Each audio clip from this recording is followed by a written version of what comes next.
AP అసెంబ్లీలో 22A భూముల అంశంపై చర్చ జరిగింది. 22A భూముల అంశాన్ని స్పీకర్ అయ్యన్న పాత్రుడు ప్రస్తావించారు. రాష్ట్రంలో 22A సమస్య ఎక్కువగా ఉందని ఆయన చెప్పారు. ప్రభుత్వం ఇచ్చిన కొత్త జీవోను త్వరగా అమలు చేయాలని కోరారు. జీవో అమలుపై ప్రత్యేక శ్రద్ధ తీసుకోవాలని స్పీకర్ సూచించారు. దీనిపై మంత్రి అనగాని సత్యప్రసాద్ సమాధానమిచ్చారు. ప్రైవేటు భూములను 22A నుంచి బయటకు తెస్తామని ఆయన చెప్పారు.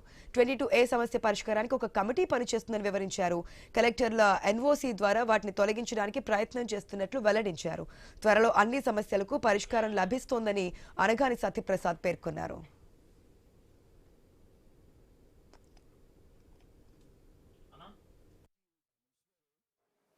ఈ మధ్య మీరు 22A ల్యాండ్స్ ఇక్కడే కాదు, రాష్ట్రం అంత సమస్య ఉంది. ఈ మధ్యన గవర్నమెంట్ ఒక జీవో ఇచ్చారు. జీవో నేను చూశాను, చాలా మంచి జీవో ఇచ్చారు. కానీ ఆ జీవోని త్వరగా అమలు చేసి ఏర్పాటు చేయండి. ఏదైతే గౌరవ సభ్యులు కోరారో 22A గురించి కూడా ఏ ప్రైవేట్ భూమి కూడా 22Aలో ఉండకూడదనే లక్ష్యంతోనే ఈ ప్రభుత్వం పనిచేస్తుంది అధ్యక్ష. ప్రత్యేక శ్రద్ధ పెట్టి వారి యొక్క సమస్యలు పరిష్కరించడం ట్రై చేస్తారు అధ్యక్ష. ఎందుకంటే సబ్సిడీస్ కాబట్టి దీనికంటే ఎక్కువ కూడా మనం కూడా గవర్నమెంట్ తరఫున ఇక్కడ చెప్పకూడదు. మా గౌరవ స్పెషల్ సిఎస్ గారు, CCLA గారు, గౌరవ ముఖ్యమంత్రి గారు ఇచ్చిన ఆదేశాలని క్షేత్రస్థాయిలో అమలు చేయాలనే లక్ష్యంతో మేము టీమ్గా ఏర్పడి ఈ యొక్క ఇదే రాబోయే రోజుల్లో సరళీకృతం చేయాలి. ఏ ప్రైవేట్ భూమి అలాగే అయితే ఎండోమెంట్స్ ద్వారా కొన్ని మనకి ఇబ్బందులు జరుగుతూ ఉన్నాయి, అన్ని కూడా జరగకూడదు లక్ష్యంతో ఈ యొక్క మెమో కూడా మేము ఇవ్వడం జరిగింది అధ్యక్ష.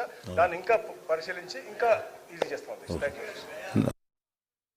ఏదైతే గౌరవ సభ్యులు కోరారో 22A గురించి కూడా ఏ ప్రైవేట్ భూమి కూడా 22Aలో ఉండకూడదనే లక్ష్యంతోనే ఈ ప్రభుత్వం పనిచేస్తుంది అధ్యక్ష. ప్రత్యేక శ్రద్ధ పెట్టి వారి యొక్క